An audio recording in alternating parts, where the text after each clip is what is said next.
Hello ਦੋਸਤੋ, welcome back my YouTube channel study IQ in Gagan Mehra official YouTube channel ਤੇ। ਦੋਸਤੋ, ਅੱਜ ਆਪਾਂ ਸ਼ੁਰੂਆਤ ਕਰਾਂਗੇ ਪੋਲਿਟੀ ਦੇ ਸਭ ਤੋਂ ਇੰਪੋਰਟੈਂਟ ਟੌਪਿਕ ਭਾਰਤ ਦੇ ਸੰਵਿਧਾਨ ਤੋਂ, ਜਿਸ ਵਿੱਚ ਆਪਾਂ ਪੜਾਂਗੇ ਭਾਰਤੀ ਸੰਵਿਧਾਨ ਦੇ ਵਿਕਾਸ ਦਾ ਇਤਿਹਾਸ, ਕਿ ਜਿਹੜਾ ਇਹ ਆਪਣਾ ਭਾਰਤ ਦਾ ਸੰਵਿਧਾਨ ਹੈ ਇਹ ਬਣਿਆ ਕਿਵੇਂ, ਅਤੇ ਸੰਵਿਧਾਨ ਸਭਾ ਦੇ ਬਾਰੇ ਵਿੱਚ ਪੜਾਂਗੇ, ਜਿਸ ਵਿੱਚ ਬਹੁਤ ਸਾਰੇ ਕੁਐਸਚਨ ਐਗਜ਼ਾਮ ਦੇ ਵਿੱਚ ਬਣਦੇ ਨੇ। ਆਪਾਂ ਇਸ ਸਾਰੇ ਟੌਪਿਕ ਨੂੰ ਇੱਕ ਕਹਾਣੀ ਦੀ ਤਰ੍ਹਾਂ ਪੜਾਂਗੇ। ਤੁਸੀਂ ਸਾਰੇ ਵੀ ਇਸ ਟੌਪਿਕ ਦੇ ਵਿੱਚ ਇਨਵੋਲਵ ਹੋ ਜਾਇਓ। ਇੱਕ ਗੱਲ ਹੋਰ, ਤੁਸੀਂ ਇਹਨਾਂ ਪ੍ਰਸ਼ਨਾਂ ਨੂੰ ਰੱਟਾ ਨਹੀਂ ਮਾਰਨਾ ਅਤੇ ਇਸ ਸਾਰੀ ਕਲਾਸ ਨੂੰ ਤੁਸੀਂ ਪੂਰੀ ਕੌਨਸਨਟ੍ਰੇਸ਼ਨ ਨਾਲ ਦੇਖਣਾ। ਜੇਕਰ ਤੁਸੀਂ ਇਸ ਵੀਡੀਓ ਨੂੰ ਸ਼ੁਰੂ ਤੋਂ ਲੈ ਕੇ ਐਂਡ ਤੱਕ ਦੇਖਦੇ ਹੋ ਤਾਂ ਤੁਹਾਡਾ ਇਸ ਟੌਪਿਕ ਦੇ ਵਿੱਚੋਂ ਕੋਈ ਵੀ ਕੁਐਸਚਨ ਗਲਤ ਨਹੀਂ ਹੋਵੇਗਾ। ਤਾਂ ਚਲੋ ਦੋਸਤੋ, ਅੱਜ ਦੀ ਕਲਾਸ ਸ਼ੁਰੂ ਕਰਦੇ ਹਾਂ। ਤਾਂ ਦੋਸਤੋ, ਆਪਾਂ ਸਭ ਤੋਂ ਪਹਿਲਾਂ ਭਾਰਤੀ ਸੰਵਿਧਾਨ ਦੇ ਵਿਕਾਸ ਦੇ ਇਤਿਹਾਸ ਬਾਰੇ ਪੜ੍ਹਦੇ ਹਾਂ ਕਿ ਇਹ ਭਾਰਤੀ ਸੰਵਿਧਾਨ ਬਣਿਆ ਕਿਵੇਂ। ਅਤੇ ਇਸ ਤੋਂ ਪਹਿਲਾਂ ਆਪਾਂ ਇਹ ਪਤਾ ਹੋਣਾ ਜ਼ਰੂਰੀ ਹੈ ਕਿ ਸੰਵਿਧਾਨ ਕਿਸ ਨੂੰ ਕਹਿੰਦੇ ਆ। ਠੀਕ ਹੈ, ਜੇਕਰ ਗੱਲ ਕੀਤੀ ਜਾਵੇ ਸੰਵਿਧਾਨ ਦੀ, ਤਾਂ ਸੰਵਿਧਾਨ ਕਿਸੇ ਵੀ ਦੇਸ਼ ਦਾ ਕਾਨੂੰਨੀ ਦਸਤਾਵੇਜ਼ ਹੈ ਅਤੇ ਕਿਸੇ ਵੀ ਦੇਸ਼ ਦਾ ਸੰਵਿਧਾਨ ਉਸ ਦੀ ਰਾਜਨੀਤਿਕ ਵਿਵਸਥਾ ਦਾ ਉਹ ਬੁਨਿਆਦੀ ਢਾਂਚਾ ਨਿਰਧਾਰਿਤ ਕਰਦਾ ਹੈ ਜਿਸ ਦੇ ਅੰਤਰਗਤ ਉਸ ਦੀ ਜਨਤਾ ਸ਼ਾਸਿਤ ਹੁੰਦੀ ਹੈ। ਮਤਲਬ ਕਿ ਜਨਤਾ ਦੇ ਸ਼ਾਸਨ ਕਰਨ ਦੇ ਲਈ ਇੱਕ ਕਾਨੂੰਨੀ ਦਸਤਾਵੇਜ਼ ਹੁੰਦਾ ਹੈ ਜਿਸ ਨੂੰ ਸੰਵਿਧਾਨ ਕਹਿੰਦੇ ਆ। ਤਾਂ ਕਿਸੇ ਵੀ ਦੇਸ਼ ਦੀ ਸ਼ਾਸਨ ਵਿਵਸਥਾ ਨੂੰ ਚਲਾਉਣ ਦੇ ਲਈ ਉੱਥੋਂ ਦਾ ਸੰਵਿਧਾਨ ਹੁੰਦਾ ਹੈ। ਤਾਂ ਜਿਹੜਾ ਸੰਵਿਧਾਨ ਹੈ ਉਹ ਦੋ ਤਰ੍ਹਾਂ ਦਾ ਹੁੰਦਾ ਹੈ, ਲਿਖਿਤ ਅਤੇ ਅਲਿਖਿਤ। ਲਿਖਿਤ ਉਦਾਹਰਨ ਦੇ ਤੌਰ 'ਤੇ ਭਾਰਤ ਦਾ ਸੰਵਿਧਾਨ ਹੋ ਗਿਆ। ਠੀਕ ਹੈ, ਇਹ ਇੱਕ ਤਰ੍ਹਾਂ ਦਾ ਲਿਖਿਤ ਸੰਵਿਧਾਨ ਹੈ। ਜੇਕਰ ਆਪਾਂ ਅਲਿਖਿਤ ਸੰਵਿਧਾਨ ਦੀ ਗੱਲ ਕਰੀਏ ਤਾਂ ਜਿਵੇਂ ਬ੍ਰਿਟੇਨ ਦਾ ਸੰਵਿਧਾਨ ਹੋ ਗਿਆ ਜਾਂ ਸਾਊਦੀ ਅਰਬ ਦਾ ਸੰਵਿਧਾਨ ਹੋ ਗਿਆ, ਇਹ ਅਲਿਖਿਤ ਸੰਵਿਧਾਨ ਹੈ। ਠੀਕ ਹੈ, ਇਹ ਵੀ ਕੁਐਸਚਨ ਜਿਹੜੇ ਐਗਜ਼ਾਮ ਦੇ ਵਿੱਚ ਪੁੱਛਿਆ ਜਾਂਦਾ ਹੈ। ਠੀਕ ਹੈ, ਤਾਂ ਦੋਸਤੋ, ਆਪਾਂ ਭਾਰਤੀ ਸੰਵਿਧਾਨ ਨੂੰ ਜਿਹੜਾ 3 ਫੇਸਿਸ ਦੇ ਵਿੱਚ ਪੜਾਂਗੇ। ਠੀਕ ਹੈ, ਜਿਹੜਾ ਪਹਿਲਾ ਫੇਸ ਹੈ ਤਾਂ ਉਸ ਦੇ ਵਿੱਚ ਆਪਾਂ 1773 ਦਾ ਰੈਗੂਲੇਟਿੰਗ ਐਕਟ। ਠੀਕ ਹੈ, ਪਹਿਲੇ ਫੇਸ ਦੇ ਵਿੱਚ ਆਪਾਂ 1773 ਦਾ ਰੈਗੂਲੇਟਿੰਗ ਐਕਟ ਪੜਾਂਗੇ ਅਤੇ ਦੂਸਰਾ 1935 ਦਾ ਭਾਰਤੀ ਸ਼ਾਸਨ ਅਧਿਨਿਯਮ। ਠੀਕ ਹੈ, ਅਤੇ ਜਿਹੜਾ ਤੀਸਰਾ ਇਹ ਪ੍ਰਮੁੱਖ ਹੈ ਜਿਸ ਨਾਲ ਆਪਣਾ ਸੰਵਿਧਾਨ ਬਣਿਆ ਸੀ, ਇਹ 1946 ਦਾ ਕੈਬਨਿਟ ਮਿਸ਼ਨ। ਠੀਕ ਹੈ, 1946 ਦਾ ਕੈਬਨਿਟ ਮਿਸ਼ਨ। ਆਪਾਂ 1773 ਦਾ ਜਿਹੜਾ ਰੈਗੂਲੇਟਿੰਗ ਐਕਟ ਆ ਉਹ ਕਿਉਂ ਪੜਾਂਗੇ, ਇਹ ਵੀ ਤੁਹਾਨੂੰ ਦੱਸ ਦਿੰਦਾ। ਕਿਉਂਕਿ ਉਸ ਸਮੇਂ ਜਿਹੜਾ ਅੰਗਰੇਜ਼ਾਂ ਦਾ ਸ਼ਾਸਨ ਸੀ, ਤਾਂ ਅੰਗਰੇਜ਼ਾਂ ਨੇ ਕੀ ਕੀਤਾ, ਤਾਂ ਉਹਨਾਂ ਨੇ ਆਪਣੇ ਭਲੇ ਦੇ ਲਈ ਲਾ ਲਓ ਜਾਂ ਭਾਰਤ 'ਤੇ ਸ਼ਾਸਨ ਕਰਨ ਦੇ ਲਈ ਲਾ ਲਓ, ਤਾਂ ਉਹਨਾਂ ਨੇ ਉਸ ਟਾਈਮ ਕਾਫੀ ਕਾਨੂੰਨ ਬਣਾਏ। ਇਸ ਤਰ੍ਹਾਂ ਉੱਥੋਂ ਇਹ ਭਾਰਤ ਦੇ ਸੰਵਿਧਾਨ ਦੀ ਸ਼ੁਰੂਆਤ ਹੋਣੀ ਸ਼ੁਰੂ ਹੋ ਗਈ। ਠੀਕ ਹੈ, ਇਸ ਲਈ ਆਪਾਂ ਜਿਹੜਾ 1773 ਦਾ ਰੈਗੂਲੇਟਿੰਗ ਐਕਟ ਆ ਤਾਂ ਉਸ ਦੀ ਸ਼ੁਰੂਆਤ ਕਰਾਂਗੇ। ਤਾਂ ਆਪਾਂ ਪੜ੍ਹਦੇ ਹਾਂ ਜਿਹੜਾ 1773 ਦਾ ਰੈਗੂਲੇਟਿੰਗ ਐਕਟ। 1757 ਦੀ ਪਲਾਸੀ ਦੀ ਲੜਾਈ ਹੋਈ ਸੀ, ਹੈ ਨਾ, ਅਤੇ 1764 ਦੇ ਈਸਵੀ ਵਿੱਚ ਬਕਸਰ ਦਾ ਯੁੱਧ ਹੋਇਆ ਸੀ। ਇਹ ਜਿਹੜਾ ਇਤਿਹਾਸ ਦੇ ਦੋ ਮਹੱਤਵਪੂਰਨ ਯੁੱਧ ਨੇ। ਇਸ ਯੁੱਧ ਤੋਂ ਬਾਅਦ ਜਿਹੜਾ ਅੰਗਰੇਜ਼ਾਂ ਨੇ ਪੂਰੇ ਬੰਗਾਲ ਦੇ ਉੱਤੇ ਕਬਜ਼ਾ ਕਰ ਲਿਆ ਸੀ। ਠੀਕ ਹੈ, 1757 ਈਸਵੀ ਦੀ ਪਲਾਸੀ ਦੀ ਲੜਾਈ ਅਤੇ 1764 ਬਕਸਰ ਦੇ ਯੁੱਧ ਨੂੰ ਅੰਗਰੇਜ਼ਾਂ ਦੁਆਰਾ ਜਿੱਤਣ ਤੋਂ ਬਾਅਦ ਬੰਗਾਲ ਉੱਤੇ ਬ੍ਰਿਟਿਸ਼ ਈਸਟ ਇੰਡੀਆ ਕੰਪਨੀ ਦਾ ਸ਼ਾਸਨ ਹੋ ਗਿਆ ਅਤੇ ਇਸੇ ਸ਼ਾਸਨ ਨੂੰ ਆਪਣੇ ਅਨੁਕੂਲ ਬਣਾਏ ਰੱਖਣ ਦੇ ਲਈ ਅੰਗਰੇਜ਼ਾਂ ਨੇ ਕਈ ਐਕਟ ਲਾਗੂ ਕੀਤੇ ਜੋ ਭਾਰਤੀ ਸੰਵਿਧਾਨ ਦੇ ਵਿਕਾਸ ਵਿੱਚ ਬਹੁਤ ਸਹਾਇਕ ਸਿੱਧ ਹੋਏ। ਤਾਂ ਜਿਹੜਾ ਆਪਣਾ ਰੈਗੂਲੇਟਿੰਗ ਐਕਟ ਸੀ, ਤਾਂ ਉਹ ਰੈਗੂਲੇਟਿੰਗ ਐਕਟ ਹੈ ਕੀ ਸੀ। ਠੀਕ ਹੈ, ਇਹ ਵੀ ਤੁਹਾਨੂੰ ਦੱਸ ਦਿੰਦਾ ਕਿ ਜਿਹੜਾ ਇਹ ਰੈਗੂਲੇਟਿੰਗ ਐਕਟ ਸੀ, ਇਸ ਦੇ ਤਹਿਤ ਹੀ 1774 ਈਸਵੀ ਦੇ ਵਿੱਚ ਕੋਲਕਾਤਾ ਦੇ ਵਿੱਚ ਇੱਕ ਸੁਪਰੀਮ ਕੋਰਟ ਦੀ ਸਥਾਪਨਾ ਕੀਤੀ ਗਈ ਸੀ। ਅਤੇ ਇਹ ਕੁਐਸਚਨ ਐਗਜ਼ਾਮ ਦੇ ਵਿੱਚ ਵੀ ਕਈ ਵਾਰ ਪੁੱਛਿਆ ਗਿਆ ਹੈ ਕਿ ਪਹਿਲੇ ਜਿਹੜੇ ਮੁੱਖ ਜੱਜ ਸੀ ਸੁਪਰੀਮ ਕੋਰਟ ਦੇ, ਤਾਂ ਉਹ ਕੌਣ ਸੀ। ਤਾਂ ਜਿਹੜੇ ਸੁਪਰੀਮ ਕੋਰਟ ਦੇ ਪਹਿਲੇ ਮੁੱਖ ਜੱਜ ਸੀ ਉਹ ਐਲੀਜ਼ਾ ਇੰਪੇ ਸੀ। ਠੀਕ ਹੈ, ਪਹਿਲੀ ਮੁੱਖ ਜੱਜ ਐਲੀਜ਼ਾ ਇੰਪੇ ਸੀ। ਠੀਕ ਹੈ ਦੋਸਤੋ, ਇਸ ਤੋਂ ਬਾਅਦ ਆਪਾਂ ਦੇਖਦੇ ਹਾਂ 1935 ਦਾ ਭਾਰਤੀ ਸ਼ਾਸਨ ਅਧਿਨਿਯਮ। ਠੀਕ ਹੈ, 1935 ਦਾ ਭਾਰਤੀ ਸ਼ਾਸਨ ਅਧਿਨਿਯਮ। ਇਹ ਬਹੁਤ ਹੀ ਮਹੱਤਵਪੂਰਨ ਟੌਪਿਕ ਹੈ ਕਿਉਂਕਿ ਜਿਹੜਾ ਤੁਸੀਂ ਹੁਣ ਸੰਵਿਧਾਨ ਦੇਖ ਰਹੇ ਹੋ, ਇਸ ਦਾ ਜਿਹੜਾ 60% ਹਿੱਸਾ ਹੈ ਉਹ 1935 ਦੇ ਭਾਰਤੀ ਸ਼ਾਸਨ ਅਧਿਨਿਯਮ ਤੋਂ ਹੀ ਲਿਆ ਗਿਆ ਹੈ। ਇਸ ਦੇ ਕੁਝ ਕੁ ਭਾਗ ਨੇ ਜਿਹੜੇ ਉਹ ਸੇਮ ਲਏ ਗਏ ਨੇ ਅਤੇ ਜਿਹੜੇ ਕੁਝ ਕੁ ਹਿੱਸਾ ਇਹਨਾਂ ਦਾ ਥੋੜ੍ਹਾ ਜਿਹਾ ਚੇਂਜ ਕੀਤਾ ਗਿਆ ਹੈ। ਠੀਕ ਹੈ, ਇਹ ਕਾਫੀ ਇੰਪੋਰਟੈਂਟ ਟੌਪਿਕ ਹੈ। ਇਸ ਵਿੱਚੋਂ ਐਗਜ਼ਾਮ ਦੇ ਰਿਲੇਟਡ ਕਾਫੀ ਕੁਐਸਚਨ ਪੁੱਛੇ ਜਾਂਦੇ ਨੇ। ਠੀਕ ਹੈ, ਜਿਵੇਂ ਜਿਹੜਾ ਭਾਰਤੀ ਸੰਵਿਧਾਨ ਦਾ ਬਹੁਤ ਸਾਰਾ ਭਾਗ ਹੈ ਉਹ ਕਿਹੜੇ ਅਧਿਨਿਯਮ ਤੋਂ ਲਿਆ ਗਿਆ ਹੈ, ਤਾਂ ਤੁਹਾਡਾ ਆਨਸਰ ਕੀ ਰਹੇਗਾ, ਤਾਂ ਇਹ 1935 ਦੇ ਭਾਰਤੀ ਸ਼ਾਸਨ ਅਧਿਨਿਯਮ ਤੋਂ ਲਿਆ ਗਿਆ ਹੈ। ਠੀਕ ਹੈ, ਅਤੇ ਕੀ ਹੈ, ਅਤੇ ਇਸੀ ਅਧਿਨਿਯਮ ਦੇ ਤਹਿਤ ਜਿਹੜਾ VMR ਸੀ, ਬਰਮਾ ਕਹਿੰਦੇ ਨੇ ਆਪਾਂ ਜਿਸ ਨੂੰ, VMR ਸੀ, ਉਹਨੂੰ ਭਾਰਤ ਤੋਂ ਅਲੱਗ ਕਰ ਦਿੱਤਾ ਗਿਆ ਸੀ। VMR ਨੂੰ ਭਾਰਤ ਤੋਂ ਅਲੱਗ ਕਰ ਦਿੱਤਾ ਗਿਆ ਸੀ ਅਤੇ ਇਸ ਦੇ ਅੰਤਰਗਤ ਹੀ ਜਿਹੜੀ ਆਪਣੀ ਭਾਰਤੀ ਰਿਜ਼ਰਵ ਬੈਂਕ ਹੈ ਉਸ ਦੀ ਸਥਾਪਨਾ ਕੀਤੀ ਗਈ ਸੀ। ਠੀਕ ਹੈ, ਇਹ ਵੀ ਤੁਸੀਂ ਯਾਦ ਰੱਖਿਓ। ਠੀਕ ਹੈ, ਇਹ ਐਗਜ਼ਾਮ ਦੇ ਲਈ ਕਾਫੀ ਇੰਪੋਰਟੈਂਟ ਹੈ ਕਿ ਜਿਹੜਾ ਆਪਣਾ ਇਸ ਦੇ ਅੰਤਰਗਤ ਜਿਹੜਾ ਭਾਰਤੀ ਰਿਜ਼ਰਵ ਬੈਂਕ ਦੀ ਸਥਾਪਨਾ ਕੀਤੀ ਗਈ ਸੀ ਅਤੇ ਜਿਹੜੀ ਇਸ ਦੀ ਸਥਾਪਨਾ ਕੀਤੀ ਗਈ ਸੀ ਉਹ ਕਦੋਂ ਕੀਤੀ ਗਈ ਸੀ, ਇਹ ਵੀ ਐਗਜ਼ਾਮ ਦੇ ਵਿੱਚ ਪੁੱਛਿਆ ਜਾਂਦਾ ਹੈ। ਠੀਕ ਹੈ, ਤਾਂ ਇਸ ਦੀ ਸਥਾਪਨਾ ਜਿਹੜੀ ਉਹ 1 ਅਪ੍ਰੈਲ 1935 ਨੂੰ 1 ਅਪ੍ਰੈਲ 1935 ਨੂੰ ਰਿਜ਼ਰਵ ਬੈਂਕ ਆਫ ਇੰਡੀਆ ਦੀ ਸਥਾਪਨਾ ਕੀਤੀ ਗਈ ਸੀ। ਅਤੇ ਇਹ ਕਿਸ ਦੇ ਤਹਿਤ ਕੀਤੀ ਗਈ ਸੀ, ਤਾਂ ਇਹ ਜਿਹੜੀ ਸਥਾਪਨਾ ਕੀਤੀ ਗਈ ਸੀ ਇਹ 1935 ਦੇ ਭਾਰਤੀ ਸ਼ਾਸਨ ਅਧਿਨਿਯਮ ਦੇ ਤਹਿਤ ਹੀ ਕੀਤੀ ਗਈ ਸੀ। ਠੀਕ ਹੈ, ਇਸ ਤੋਂ ਬਾਅਦ ਆਪਾਂ ਦੇਖਦੇ ਹਾਂ 1946 ਈਸਵੀ ਦਾ ਕੈਬਨਿਟ ਮਿਸ਼ਨ ਦਾ ਗਠਨ। ਠੀਕ ਹੈ, ਤੁਸੀਂ ਹੁਣ ਜਿਹੜਾ ਆਧੁਨਿਕ ਸੰਵਿਧਾਨ ਦੇਖ ਰਹੇ ਹੋ, ਠੀਕ ਹੈ, ਇਹ ਇਸ ਗਠਨ ਦੇ ਅੰਤਰਗਤ ਹੀ ਬਣਿਆ ਹੈ। ਠੀਕ ਹੈ, ਜੁਲਾਈ 1946 ਈਸਵੀ ਵਿੱਚ ਕੈਬਨਿਟ ਮਿਸ਼ਨ ਦੇ ਤਹਿਤ ਭਾਰਤੀ ਸੰਵਿਧਾਨ ਦੇ ਨਿਰਮਾਣ ਦੇ ਲਈ ਸੰਵਿਧਾਨ ਸਭਾ ਦਾ ਗਠਨ ਕੀਤਾ ਗਿਆ ਤਾਂ ਜੋ ਭਾਰਤ ਦਾ ਸੰਵਿਧਾਨ ਬਣਾਇਆ ਜਾ ਸਕੇ। ਠੀਕ ਹੈ, ਅੱਗੇ ਗੱਲ ਕਰਦੇ ਹਾਂ ਆਪਾਂ ਜਿਹੜਾ ਸੰਵਿਧਾਨ ਸਭਾ ਦੇ ਮੈਂਬਰਾਂ ਦੀ ਕੁੱਲ ਸੰਖਿਆ ਹੈ।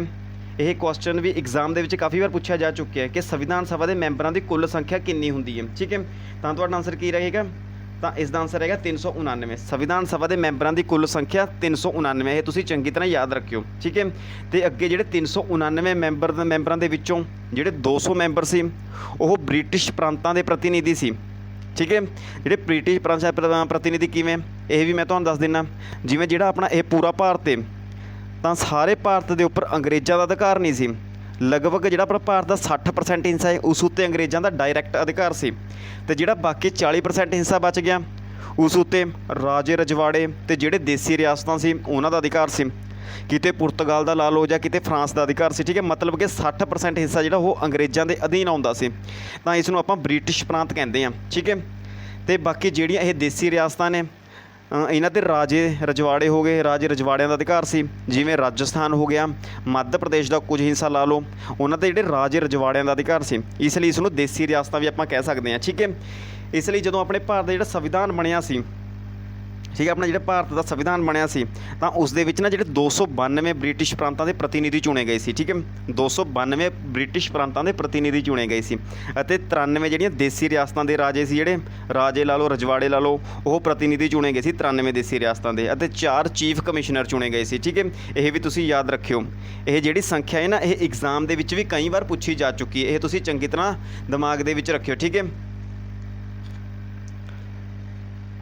ਅੱਗੇ ਗੱਲ ਕੀਤੀ ਜਾਵੇ, ਠੀਕ ਹੈ, ਜ਼ਿਆਦਾਤਰ ਜਿਹੜੇ ਇਹ ਕੁਐਸਚਨ ਨੇ ਇਸ ਤਰੀਕੇ ਦਾ ਪੁੱਛਿਆ ਜਾਂਦਾ ਹੈ ਕਿ ਜਿਵੇਂ ਬ੍ਰਿਟਿਸ਼ ਪ੍ਰਾਂਤਾਂ ਦੇ ਪ੍ਰਤੀਨਿਧੀ ਕਿੰਨੇ ਸੀ, ਤਾਂ ਆਪਣੇ ਜਿਹੜੇ ਬ੍ਰਿਟਿਸ਼ ਪ੍ਰਾਂਤਾਂ ਦੇ ਪ੍ਰਤੀਨਿਧੀ ਕਿੰਨੇ ਸੀ, ਤਾਂ ਯਾਦ ਰੱਖਿਓ 292, ਅਤੇ ਜਿਹੜੇ 93 ਸੀ ਉਹ ਦੇਸੀ ਰਿਆਸਤਾਂ ਸੀ, ਅਤੇ ਕੁੱਲ ਕਿੰਨੇ ਸੀ 399। ਠੀਕ ਹੈ, ਟੋਟਲ ਕਿੰਨੇ ਮੈਂਬਰ ਸੀ 399। ਠੀਕ ਹੈ, ਤਾਂ ਇਸ ਤੋਂ ਬਾਅਦ ਆਪਾਂ ਦੇਖਦੇ ਹਾਂ ਸੰਵਿਧਾਨ ਸਭਾ ਦੀ ਕਾਰਵਾਈ।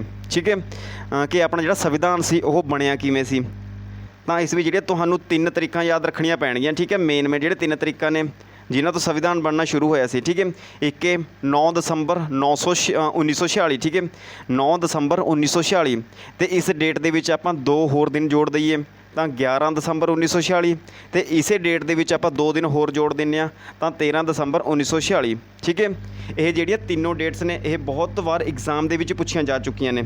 ਇਹਨਾਂ ਤਰੀਕਾਂ ਤੁਹਾਨੂੰ ਰੱਟਾ ਮਾਰਨ ਦੀ ਜ਼ਰੂਰਤ ਨਹੀਂ, ਇਹ ਮੈਂ ਤੁਹਾਨੂੰ ਆਪੇ ਯਾਦ ਕਰਵਾ ਦੇਵਾਂਗਾ, ਬਸ ਵੀਡੀਓ ਨੂੰ ਤੁਸੀਂ ਐਂਡ ਤੱਕ ਜ਼ਰੂਰ ਦੇਖਿਓ। ਠੀਕ ਹੈ, ਸ਼ੁਰੂਆਤ ਕਰਦੇ ਹਾਂ ਆਪਾਂ 9 ਦਸੰਬਰ 1946 ਤੋਂ। ਇਹ ਬਹੁਤ ਹੀ ਮਹੱਤਵਪੂਰਨ ਦਿਨ ਹੈ ਕਿਉਂਕਿ ਇਸ ਦਿਨ ਸੰਵਿਧਾਨ ਸਭਾ ਦੀ ਪਹਿਲੀ ਬੈਠਕ ਹੋਈ ਸੀ।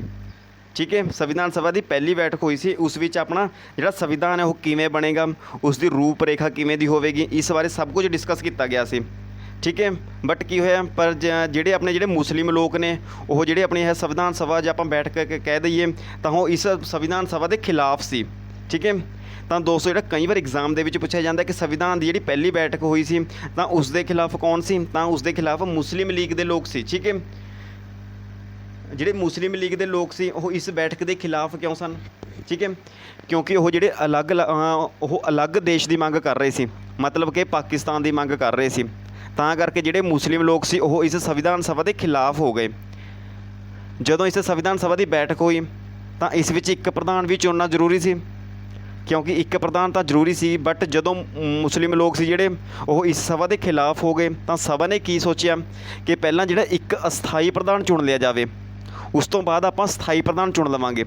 ਤਾਂ ਸੰਵਿਧਾਨ ਸਭਾ ਨੇ ਇਹ ਨਿਰਣੇ ਲਿੱਤਾ ਕਿ ਸਭਾ ਦੇ ਸਭ ਤੋਂ ਬਜ਼ੁਰਗ ਮੈਂਬਰ, ਠੀਕ ਹੈ, ਜਿਹੜੇ ਸਭਾ ਦੇ ਸਭ ਤੋਂ ਬਜ਼ੁਰਗ ਮੈਂਬਰ ਨੇ ਡਾਕਟਰ ਸਚਿਦਾਨੰਦ ਸਿਨਹਾ, ठीक है। ये सारिਆਂ ਦੇ ਸੀਨੀਅਰ ਸੀ, ਉਹਨਾਂ ਨੂੰ ਕੀ ਕੀਤਾ, ਉਹਨਾਂ ਨੂੰ ਉਨਾ ਟਾਈਮ ਅਸਥਾਈ ਪ੍ਰਧਾਨ ਦੇ ਤੌਰ 'ਤੇ ਚੁਣ ਲਿਆ ਗਿਆ ਜਿੰਨਾ ਟਾਈਮ ਉਹਨਾਂ ਨੂੰ ਕੋਈ ਸਥਾਈ ਪ੍ਰਧਾਨ ਨਹੀਂ ਮਿਲਣਾ ਸੀ। ਠੀਕ ਹੈ। ਪਰ ਉਸ ਤੋਂ 2 ਦਿਨ ਬਾਅਦ ਹੀ ਕੀ ਹੋਇਆ, ਤਾਂ ਉਸ ਤੋਂ 2 ਦਿਨ ਬਾਅਦ 11 ਦਸੰਬਰ 1946 ਨੂੰ 11 ਦਸੰਬਰ 1946 ਨੂੰ ਡਾਕਟਰ ਰਾਜਿੰਦਰ ਪ੍ਰਸਾਦ ਨੂੰ, ठीक है, डॉक्टर राजेंद्र प्रसाद ਨੂੰ संविधान सभा ਦਾ ਸਥਾਈ ਪ੍ਰਧਾਨ ਚੁਣ ਲਿਆ ਗਿਆ। ठीक है। ਇਹ ਦੋਨੋਂ ਜਿਹੜੇ ਕੁਐਸਚਨ ਨੇ ਇਹ ਕਾਫੀ ਇੰਪੋਰਟੈਂਟ ਨੇ। ठीक है। एग्जाम ਦੇ ਲਈ ਯਾਦ ਰੱਖਿਓ, ਜਦੋਂ ਤੁਹਾਡੇ ਤੋਂ ਇਹ ਪੁੱਛਿਆ ਜਾਵੇ ਕਿ ਸੰਵਿਧਾਨ ਸਭਾ ਦਾ ਅਸਥਾਈ ਪ੍ਰਧਾਨ ਕੌਣ ਸੀ, ਤਾਂ ਤੁਹਾਡਾ ਆਨਸਰ ਕੀ ਰਹੇਗਾ, ਤਾਂ ਤੁਹਾਡਾ ਆਨਸਰ ਰਹੇਗਾ ਡਾਕਟਰ ਸਚਿਦਾਨੰਦ ਸਿਨਹਾ। ਠੀਕ ਹੈ। ਤੇ ਜਦੋਂ ਇਹ ਪੁੱਛਿਆ ਜਾਵੇ ਕਿ ਸੰਵਿਧਾਨ ਸਭਾ ਦਾ ਜਿਹੜਾ ਸਥਾਈ ਪ੍ਰਧਾਨ ਸੀ, ਤਾਂ ਤੁਹਾਡਾ ਆਨਸਰ ਕੀ ਰਹੇਗਾ, ਤਾਂ ਤੁਹਾਡਾ ਆਨਸਰ ਰਹੇਗਾ ਡਾਕਟਰ ਰਾਜਿੰਦਰ ਪ੍ਰਸਾਦ, ਸੰਵਿਧਾਨ ਸਭਾ ਦਾ ਸਥਾਈ ਮੈਂਬਰ। ਠੀਕ ਹੈ। ਤਾਂ ਇਸ ਤੋਂ ਬਾਅਦ ਜਿਹੜਾ 13 ਦਸੰਬਰ 1946 ਨੂੰ ਕੀ ਹੋਇਆ ਸੀ, ਠੀਕ ਹੈ, 13 ਦਸੰਬਰ 1946 ਨੂੰ, ਤਾਂ 13 ਦਸੰਬਰ 1946 ਨੂੰ ਸਭਾ ਦੇ ਸਾਹਮਣੇ ਉਪਦੇਸ਼ ਪ੍ਰਸਤਾਵ ਪੇਸ਼ ਕੀਤਾ। ਇਸ ਨੂੰ ਆਪਾਂ ਭਾਰਤ ਦੀ ਪ੍ਰਸਤਾਵਨਾ ਵੀ ਕਿਹਾ ਜਾਂਦਾ ਹੈ। ਠੀਕ ਹੈ। ਭਾਰਤ ਦੀ ਪ੍ਰਸਤਾਵਨਾ ਵੀ ਕਿਹਾ ਜਾਂਦਾ ਇਸ ਨੂੰ। ਠੀਕ ਹੈ। ਜਿਹੜਾ ਪੇਸ਼ ਕੀਤਾ ਗਿਆ, ਤਾਂ ਇਸ ਦੇ ਨਾਲ ਹੀ ਸੰਵਿਧਾਨ ਸਭਾ ਦੀ ਕਾਰਵਾਈ ਜਿਹੜੀ ਹੈ ਉਹ ਸ਼ੁਰੂ ਹੋ ਗਈ ਸੀ। ਸੰਵਿਧਾਨ ਸਭਾ ਦੀ ਜਿਹੜੀ ਕਾਰਵਾਈ ਸੀ ਉਹ ਸ਼ੁਰੂ ਹੋ ਗਈ ਸੀ। ਠੀਕ ਹੈ। ਇਹ ਪ੍ਰਸ਼ਨ ਵੀ ਕਈ ਵਾਰ ਐਗਜ਼ਾਮ ਦੇ ਵਿੱਚ ਪੁੱਛਿਆ ਜਾ ਚੁੱਕਿਆ ਕਿ ਪੰਡਿਤ ਜਵਾਹਰ ਲਾਲ ਨਹਿਰੂ ਨੇ ਉਪਦੇਸ਼ ਪ੍ਰਸਤਾਵ ਕਦੋਂ ਪੇਸ਼ ਕੀਤਾ ਸੀ, ਤਾਂ ਉਹਨਾਂ ਨੇ 13 ਦਸੰਬਰ 1946 ਨੂੰ, ਠੀਕ ਹੈ, 13 ਦਸੰਬਰ 1946 ਨੂੰ ਇਹ ਪ੍ਰਸਤਾਵ ਪੇਸ਼ ਕੀਤਾ ਸੀ। ਠੀਕ ਹੈ।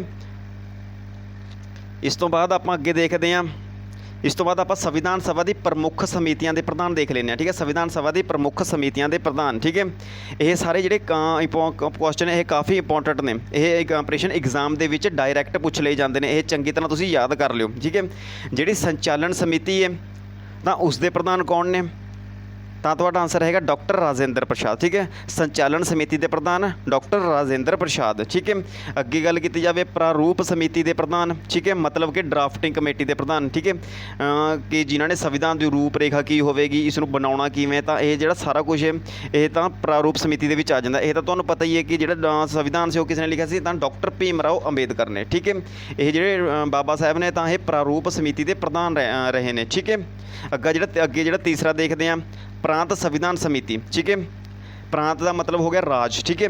ਅੱਜ ਦੇ ਟਾਈਮ ਵਿੱਚ ਆਪਾਂ ਪ੍ਰਾਂਤ ਨੂੰ ਰਾਜ ਕਹਿ ਸਕਦੇ ਹਾਂ, ਬਟ ਪਹਿਲਾਂ ਜਿਹੜਾ ਭਾਰਤ ਸੀ ਉਹ ਪ੍ਰਾਂਤਾਂ ਦੇ ਵਿੱਚ ਵੰਡਿਆ ਹੋਇਆ ਸੀ।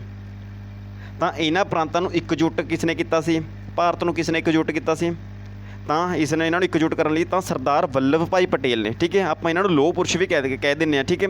ਤਾਂ ਸਰਦਾਰ ਵੱਲਭ ਭਾਈ ਪਟੇਲ ਨੇ ਇਹਨਾਂ ਸਾਰੇ ਪ੍ਰਾਂਤਾਂ ਨੂੰ ਇਕਜੁੱਟ ਕੀਤਾ ਸੀ। ਠੀਕ ਹੈ। ਤਾਂ ਕਰਕੇ ਜਿਹੜਾ ਪ੍ਰਾਂਤ ਸੰਵਿਧਾਨ ਸਮਿਤੀ ਦੇ ਪ੍ਰਧਾਨ ਨੇ ਉਹ ਸਰਦਾਰ ਵੱਲਭ ਭਾਈ ਪਟੇਲ ਨੇ। ਠੀਕ ਹੈ। ਅੱਗੇ ਇਸ ਤੋਂ ਬਾਅਦ ਦੇਖਦੇ ਹਾਂ ਸੰਘ ਸੰਵਿਧਾਨ ਸਮਿਤੀ। ਠੀਕ ਹੈ। ਸੰਘ ਦਾ ਮਤਲਬ ਹੋ ਗਿਆ ਆਪਣਾ ਕੇਂਦਰ। ਠੀਕ ਹੈ। ਤਾਂ ਆਪਣੇ ਦੇਸ਼ ਦੇ ਪਹਿਲੇ ਪ੍ਰਧਾਨ ਮੰਤਰੀ ਪੰਡਿਤ ਜਵਾਹਰ ਲਾਲ ਨਹਿਰੂ ਸੰਘ ਸੰਵਿਧਾਨ ਸਮਿਤੀ ਦੇ ਪ੍ਰਧਾਨ ਸੀ। ਠੀਕ ਹੈ। ਤੇ ਅੱਗੇ ਜਿਹੜੇ ਕੌਮੀ ਝੰਡਾ ਸਮਿਤੀ ਹੈ ਜਿਹੜੀ ਆਪਣੀ ਕੌਮੀ ਝੰਡਾ ਸਮਿਤੀ ਬਣੀ ਸੀ, ਤਾਂ ਉਸ ਦੇ ਪ੍ਰਧਾਨ ਵੀ ਡਾਕਟਰ ਰਾਜਿੰਦਰ ਪ੍ਰਸਾਦ ਬਣੇ ਸੀ। ਠੀਕ ਹੈ। ਡਾਕਟਰ ਰਾਜਿੰਦਰ ਪ੍ਰਸਾਦ। ਠੀਕ ਹੈ।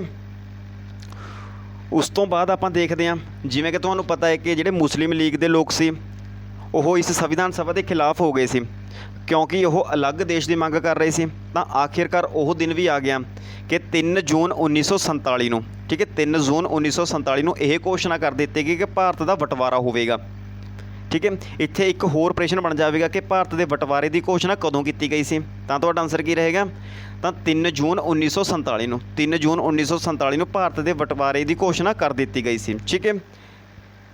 ਤਾਂ ਭਾਰਤ ਜਿਹੜਾ ਉਹ ਆਪਣਾ ਆਜ਼ਾਦੀ ਦਿਵਸ ਹੈ ਜਿਹੜਾ ਉਹ 15 ਅਗਸਤ 1947 ਨੂੰ ਮਨਾਉਂਦਾ ਹੈ। ਠੀਕ ਹੈ। 15 ਅਗਸਤ 1947 ਨੂੰ। ਅਤੇ ਜਿਹੜਾ ਪਾਕਿਸਤਾਨ ਹੈ ਉਹ ਆਪਣਾ ਆਜ਼ਾਦੀ ਦਿਵਸ ਹੈ ਉਹ 14 ਅਗਸਤ 1947 ਨੂੰ ਮਨਾਉਂਦਾ ਹੈ। ਠੀਕ ਹੈ।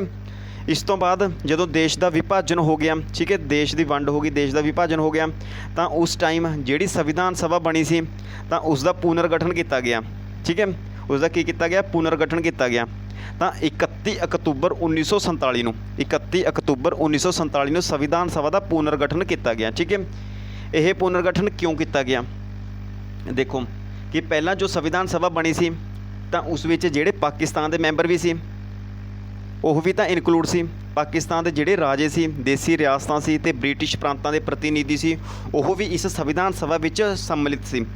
ਬਟ ਹੁਣ ਪਾਕਿਸਤਾਨ ਵੀ ਅਲੱਗ ਦੇਸ਼ ਬਣ ਗਿਆ, ਤਾਂ ਜਿਹੜੀ ਭਾਰਤ ਦੀ ਸੰਵਿਧਾਨ ਸਭਾ ਸੀ ਤਾਂ ਉਸ ਵਿੱਚੋਂ ਮੈਂਬਰਾਂ ਦੀ ਗਿਣਤੀ ਘੱਟ ਹੋਣੀ ਸੀ। ਠੀਕ ਹੈ।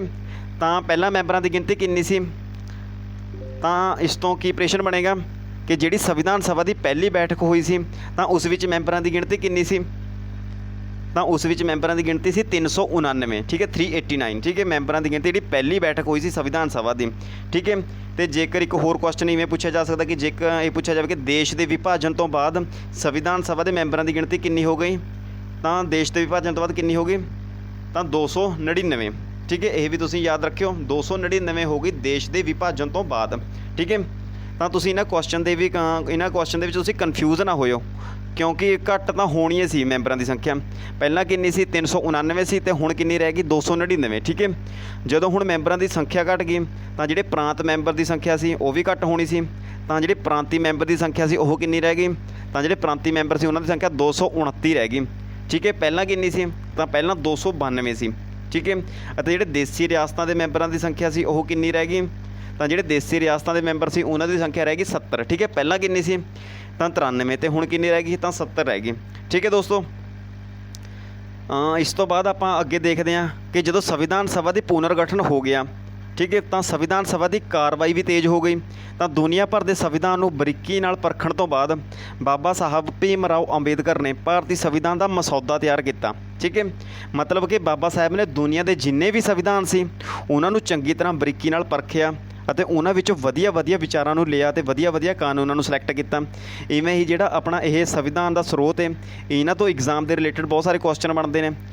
ਇਸ ਲਈ ਜਿਹੜੇ ਪੋਲਿਟੀ ਦਾ ਆਪਣਾ ਜਿਹੜਾ ਆਪਾਂ ਅਗਲਾ ਟੌਪਿਕ ਲੈ ਕੇ ਆਵਾਂਗੇ, ਅਗਲਾ ਪਾਰਟ ਲੈ ਕੇ ਆਵਾਂਗੇ, ਉਹ ਸੰਵਿਧਾਨ ਦੇ ਸਰੋਤ ਹੈ, ਮਤਲਬ ਕਿ ਕਿੱਥੋਂ ਕੀ ਕੁਝ ਲਿਆ ਗਿਆ ਉਹ ਵੀ ਆਪਾਂ ਸਾਰਾ ਕੁਝ ਆਪਾਂ ਡਿਟੇਲ ਦੇ ਵਿੱਚ ਡਿਸਕਸ ਕਰਾਂਗੇ, ਠੀਕ ਹੈ।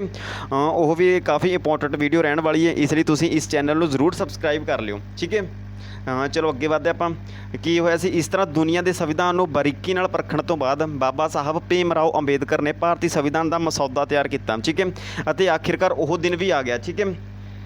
ਉਹ ਦਿਨ ਵੀ ਆ ਗਿਆ ਕਿ 26 ਨਵੰਬਰ 1949 ਨੂੰ ਭਾਰਤੀ ਸੰਵਿਧਾਨ ਪੂਰੀ ਤਰ੍ਹਾਂ ਨਾਲ ਬਣ ਕੇ ਤਿਆਰ ਹੋ ਗਿਆ, ਠੀਕ ਹੈ। ਜਿਹੜਾ ਆਪਣਾ ਭਾਰਤੀ ਸੰਵਿਧਾਨ ਸੀ ਉਹ ਕਦੋਂ ਬਣ ਗਿਆ ਸੀ, 26 ਨਵੰਬਰ 1949 ਨੂੰ, ਠੀਕ ਹੈ, ਬਣ ਕੇ ਤਿਆਰ ਹੋ ਗਿਆ ਅਤੇ ਇਸ ਨੂੰ ਸੰਵਿਧਾਨ ਸਭਾ ਦੇ ਵਿੱਚ ਪਾਰਿਤ ਕਰ ਦਿੱਤਾ ਗਿਆ, ਠੀਕ ਹੈ। ਸੰਵਿਧਾਨ ਸਭਾ ਦੇ ਵਿੱਚ ਪਾਰਿਤ ਕਰ ਦਿੱਤਾ ਗਿਆ। ਤਾਂ ਉਸ ਸਮੇਂ ਟੋਟਲ ਕਿੰਨੇ ਮੈਂਬਰ ਸੀ, ਤਾਂ ਯਾਦ ਰੱਖਿਓ ਜਦੋਂ ਸੰਵਿਧਾਨ ਸਭਾ ਦਾ ਪੁਨਰਗਠਨ ਕੀਤਾ ਗਿਆ ਤਾਂ 299 ਮੈਂਬਰ ਸੀ। ਤਾਂ ਇਹਨਾਂ 299 ਮੈਂਬਰਾਂ ਦੁਆਰਾ ਹਸਤਾਖਰ ਕੀਤੇ ਗਏ। ਤਾਂ ਇਸ ਤੋਂ ਬਾਅਦ ਇਹ ਸੰਵਿਧਾਨ ਬਣ ਕੇ ਤਿਆਰ ਹੋ ਗਿਆ, ਠੀਕ ਹੈ। ਇਸ ਲਈ ਹੁਣ 26 ਨਵੰਬਰ ਨੂੰ ਸੰਵਿਧਾਨ ਦਿਵਸ ਮਨਾਇਆ ਜਾਂਦਾ, ਠੀਕ ਹੈ। ਸੰਵਿਧਾਨ ਦਿਵਸ 26 ਨਵੰਬਰ ਨੂੰ ਮਨਾਇਆ ਜਾਂਦਾ, ਠੀਕ ਹੈ। ਇਹ ਵੀ ਕਾਫੀ ਇੰਪੋਰਟੈਂਟ ਕੁਐਸਚਨ ਹੈ, ਤੁਸੀਂ ਯਾਦ ਰੱਖਿਓ।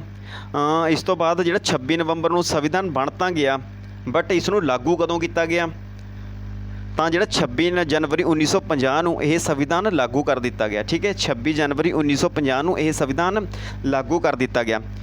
ਇਸ ਦੇ ਪਿੱਛੇ ਵੀ ਇੱਕ ਕਾਰਨ ਹੈ ਕਿ 26 ਨਵੰਬਰ ਨੂੰ ਸੰਵਿਧਾਨ ਬਣਿਆ ਸੀ, ਬਟ ਇਸ ਨੂੰ 26 ਜਨਵਰੀ 1950 ਨੂੰ ਲਾਗੂ ਕੀਤਾ ਗਿਆ, ਠੀਕ ਹੈ। 26 ਜਨਵਰੀ ਨੂੰ 1950 ਨੂੰ ਕਿਉਂ ਲਾਗੂ ਕੀਤਾ ਗਿਆ, ਠੀਕ ਹੈ। ਇਸ ਦੇ ਪਿੱਛੇ ਵੀ ਇੱਕ ਜਿਹੜਾ ਇਤਿਹਾਸਿਕ ਕਾਰਨ ਹੈ, ਕਿਉਂਕਿ ਇਸ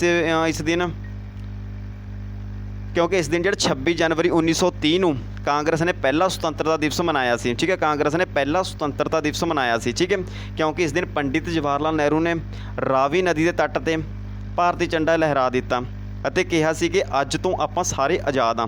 ਪਰ ਉਸ ਟਾਈਮ ਚਾਹੇ ਆਪਾਂ ਗੁਲਾਮ ਸੀ, ਬਟ ਉਹਨਾਂ ਨੇ ਆਜ਼ਾਦੀ ਦਿਵਸ ਉਸੇ ਦਿਨ ਤੋਂ ਹੀ ਮਨਾਉਣਾ ਸ਼ੁਰੂ ਕਰ ਦਿੱਤਾ ਸੀ ਅਤੇ ਉਸ ਤੋਂ ਬਾਅਦ ਕਾਂਗਰਸ ਹਰ ਸਾਲ ਉਸੇ ਦਿਨ ਆਜ਼ਾਦੀ ਦਿਵਸ ਮਨਾਉਣ ਲੱਗ ਗਈ, ਠੀਕ ਹੈ।